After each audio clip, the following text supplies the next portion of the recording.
Friends, আজকের church ওয়াকে শুরু করছি হোলি রোজারি ক্যাথেড্রাল থেকে, যেটা কলকাতার বড় বাজারে অবস্থিত। So what is the difference between cathedral and a church? Cathedral is a larger worship place than a church and is run by a bishop, যিনি এখানেই থাকেন। A church is run by a group of priests. The Cathedral of the Most Holy Rosary, commonly Portuguese church, মানে এদেরকে যত হোলি রোজারি ক্যাথেড্রালগুলো দেখছেন এরা সবগুলি Portuguese church. এই চার্চটির রং লক্ষ্য করার মতো, ভিভিড ব্লু আর ক্রিস্টাল হোয়াইট দিয়ে পুরো চার্চটা তৈরি। It is the only remaining architectural relic of Calcutta's lesser known Portuguese past, মানে পর্তুগিজদের নিদর্শন হিসাবে একমাত্র রয়েছে এই চার্চটি। পর্তুগিজ বাংলায় আসে সাল 1530 নাগাদ। তারা এসে প্রথম ব্যান্ডেলে ব্যবসা শুরু করে, তারপর ডাচ ব্যবসায়ীরা এবং পরে ফ্রেঞ্চ বিজনেস ট্রেডার্স তারা আসেন, শেষে একদম আসেন ব্রিটিশরা।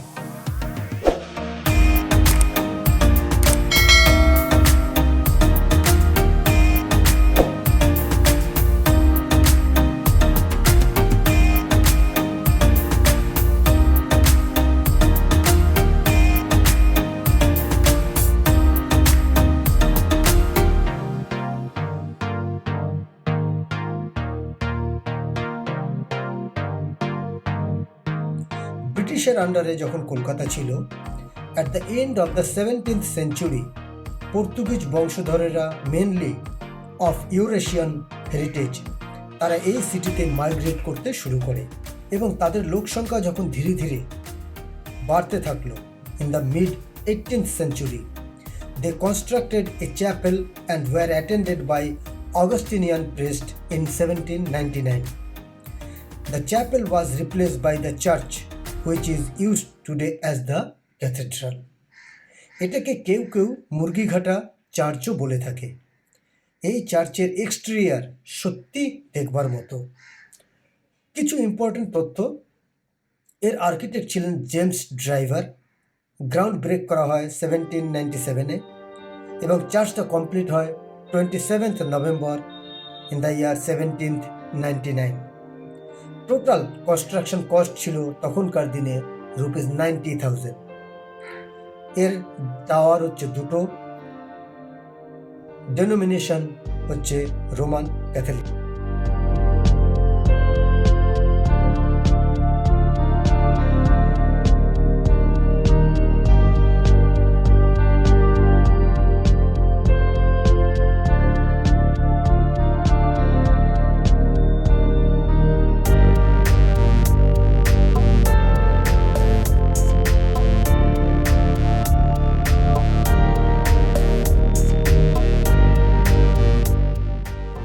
Armenian Church is located in Armenian Street at the northwest corner of Bara Bazar near Howrah Bridge in Kolkata. It was built in the year 1764. যদিও বন্ধ থাকার জন্য আমরা দেখতে পারলাম না এই চার্চটির ভিতরে।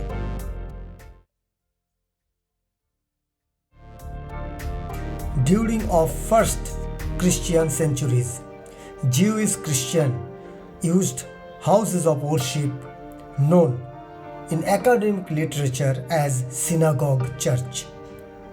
কেউ কেউ বলেন Jews who had accepted Jesus as the Messiah in Jerusalem and Nazareth. আমরা এখন এসেছি নেভে শালম সিনাগগে। এখানে পুরুষদের মাথায় ক্যাপ পরতে হয়। নেভে শালম synagogue is the first synagogue built in Kolkata in the year 1831 by the Baghdadi Jews. এর ইন্টারনাল আর্কিটেকচার খুব সাধারণ এবং দেখতে লাগবে একটি প্রেয়ার হলের মতো। এখন এটা শুধুমাত্র ওপেন করা হয় যখন কোনো স্পেশাল অকেশন থাকে জিউসদের, এবং কিছু জিউস যারা ইসরায়েল থেকে আসেন এখানে মাঝে মাঝে। Now the Jewish population is about to kneel in the city.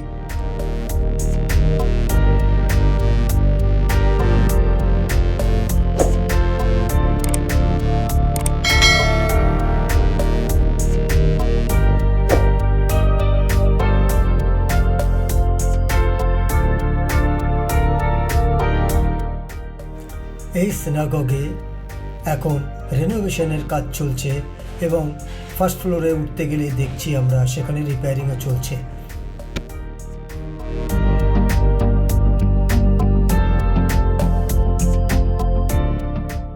এর ফার্স্ট ফ্লোরে একটা এক্সিবিশন সেট আপ করা আছে, যা আমরা দেখছি এখন, যেখানে দেখা যায় কিছু মেমোরি জিউইশ লোকেদের right from through settlement in Kolkata. যখন আমরা জিউইশ কমিউনিটির কথা বলছি, তখন যদি আমি নাহুমের কথা না বলি তাহলে সেটা অসম্পূর্ণ থেকে যাবে। একটা কনফেকশনের স্টোর যেটা হগ মার্কেটে অবস্থিত, আজ যাকে আমরা নিউ মার্কেট বলি। নাহুম Israel মার্ডেকাই started a bakery in 1902 from where goods used to deliver directly to the customer's house. দেখতেই পাচ্ছেন এই সিনাগগটির ভিতরের interior, architecture, flooring, design, painting, pillars, arches কিভাবে তৈরি, কত সুন্দর দেখতে। এটি অবস্থিত ব্রাবন রোড আর ক্যানিক স্ট্রিটের জাংশনে।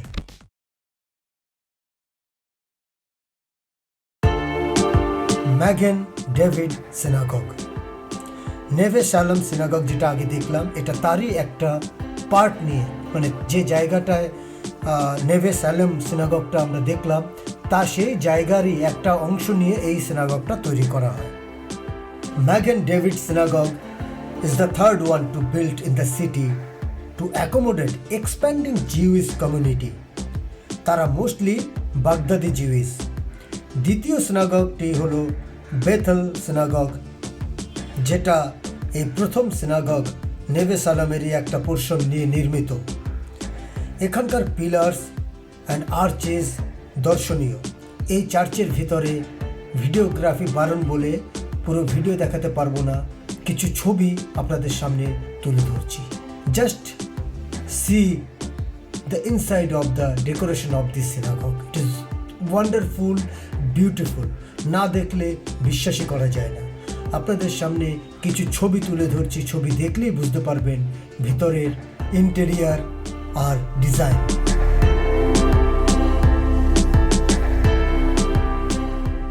দেখতেই পাচ্ছেন এখানকার পিলার্স এবং আর্চেসগুলো দর্শনীয়।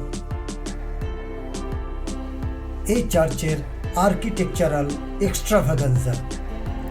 এই দুটোই সিনাগগে আপনারা দেখেছেন, মাঝখানে large central hall, a high ceiling with hang old fashion ceiling fans, decorate lamps and Hebrew lettering and symbols. Stained glass and windows allows lights to enter inside, throwing a series of patterns on the checkerboard floor. সেন্টারে একটা platform রাখা আছে, তাকে বিমা বা তেবা বলা হয়, যেখানে পুরুষরা বসে তারা সাত পড়েন। In keeping the Baghdadi Jewish tradition, men sat on the ground floor while women sat in the gallery upstairs. One of the most important facts of this synagogue is that the caretakers are all Muslims, যারা এখানে generation ধরে রক্ষণাবেক্ষণ করে আসছেন।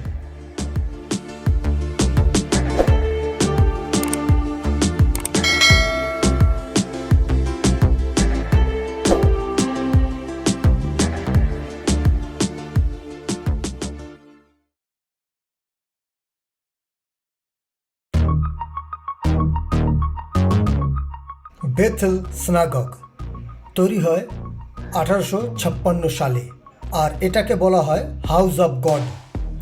এর চারপাশে প্রচুর ইলেকট্রিকের দোকান রয়েছে চারধারে রাস্তার কাছে, আর এন্ট্রান্সে বেথেল সিনাগগ বড় করে লেখা রয়েছে। কিন্তু রোজ হাজার হাজার লোক রাস্তা দিয়ে যাতায়াত করলেও অনেকেই এই সিনাগগের ব্যাপারে জানেন না। এই বিল্ডিংটি এখন গভর্নমেন্ট অফ ইন্ডিয়ার অধীন সার্ভে অফ ইন্ডিয়া দ্বারা অধিকৃত। This synagogue had a special licence to make wine for ritual purpose. Kosher wine was made in the premises of the Bethel synagogue.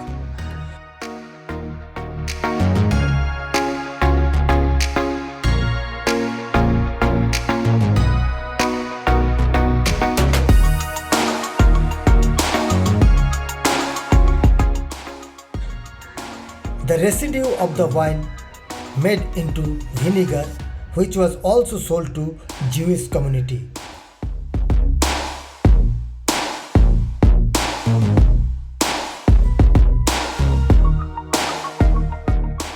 এই পাত্রগুলিতে ওয়াইন স্টোর করা হতো। আমরা যখন এর ভিতরটায় ঘুরে ঘুরে দেখছিলাম, মন্ত্রমুগ্ধের মতো হয়ে গেছিলাম। এর ভিতরে এত সুন্দর করে বানানো, এক একটা সেপারেট জায়গাগুলো দর্শায় যে এখানে কতটা হাইজিন মেনটেন করা হতো এবং পবিত্রতা মেনটেন করা হতো।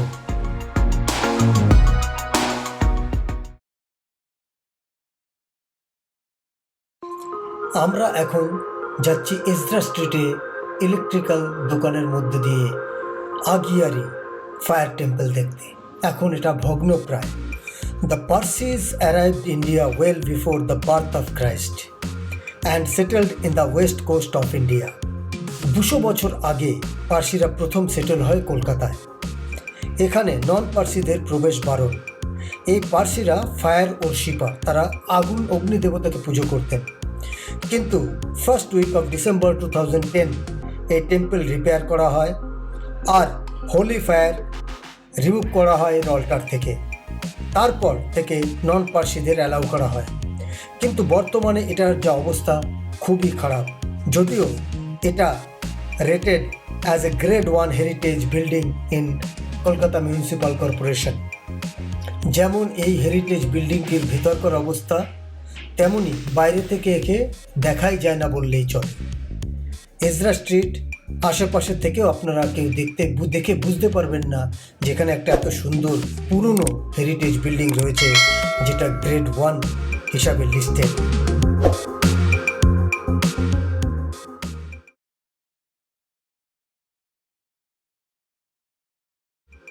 দেখেই বুঝতে পারছেন আমরা এখন দাঁড়িয়ে আছি সেন্ট অ্যান্ড্রুজ চার্চ দেখার জন্য।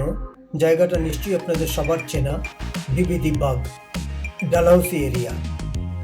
তো আনফর্চুনেটলি এই চার্চটি বন্ধ থাকায় আমরা দেখতে পারলাম না এবং আপনাদের দেখাতেও পারলাম না।